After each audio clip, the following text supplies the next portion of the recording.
Hey everybody, it's Gail behind the camera, and I wanted to show you this top before I put it together. So this is a lace top from the 1970s. I've been doing a lot of stuff from the 70s lately, and it is a two-pattern repeat, excuse me, and the end result is you get these little flower-shaped sections throughout that I think are really cute.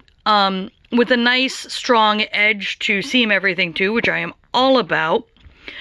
So this is made in size 10 thread. I went with Knit Picks Curio, as I usually do, because I find they have just a really great selection of colors. And the reason I have it all here on the blocking mats is because the last rule of finishing this before you seam it is you do have to press the whole thing. And I've been trying to listen more when I see instructions like that, even though my brain's like, I don't need to. But you can really see in this why you need to. We've got some curling edges here that are going to seam better if they're flat. This one goes all the way down. We've got a little bit of unevenness in how this is lying, and getting the iron on that is going to help flatten it out. And so what this is going to do once it is pressed is just make it easier for the... Excuse me, we're filming. Hot set. Okay. It's going to make it easier to seam because you're not going to have this curling on the edges that makes it a little harder when you're seaming. And so I'm going to get the iron out and do that part.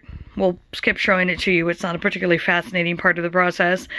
And then it's just, you seam everything together. You do a round of single crochet with some elastic to pull in the neck a little bit and make the sleeves into the puffy sleeves that they are in the pattern itself.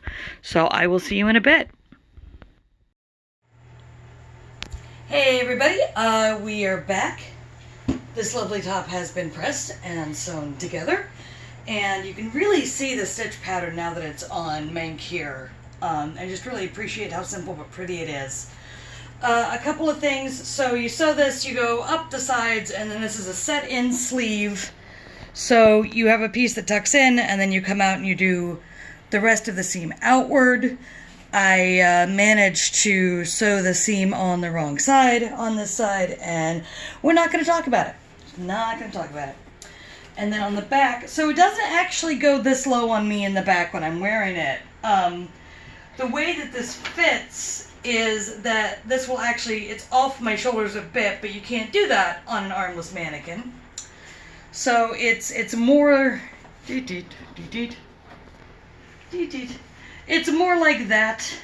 And the reason I'm not modeling it is because it is an aspiration top. So even though I can get it on right now, it's not gonna lie the way it's supposed to because my boobs are 10 inches bigger than they're gonna be in a few weeks. So, you know.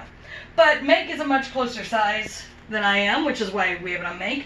So to finish this off, once you get it together, the last couple of things you have to do are take some elastic and hold it as you do this row of single crochet evenly around the neck, which is very easy to do because most of these stitches are upright, so you're not working a lot of side stitches. And then you give it a little tug at the back to tighten up the neckline as much as you want, and that gets you a more fitted look. You also, there are instructions to do it on the sleeves as well, to get the puff sleeve that the top is named for, but I actually ended up really liking just the natural fluttery sleeve. And so I just left that part alone. I think this really came together well. Like I said, it's a really easy repeat and it's lovely. I think it's a great pattern if you're trying to work with thread more. It's not going to get too complicated on you. And you know, for that one, I think that's the bits and the bobs and the bolts. So as always, if you enjoy what I do here on my channel, please like, subscribe, share, and there will be a link to this pattern and my blog and my Ravelry and all of that down in the basement. So if you want to see what else I get up to. I update when I update, so I will see you when I update.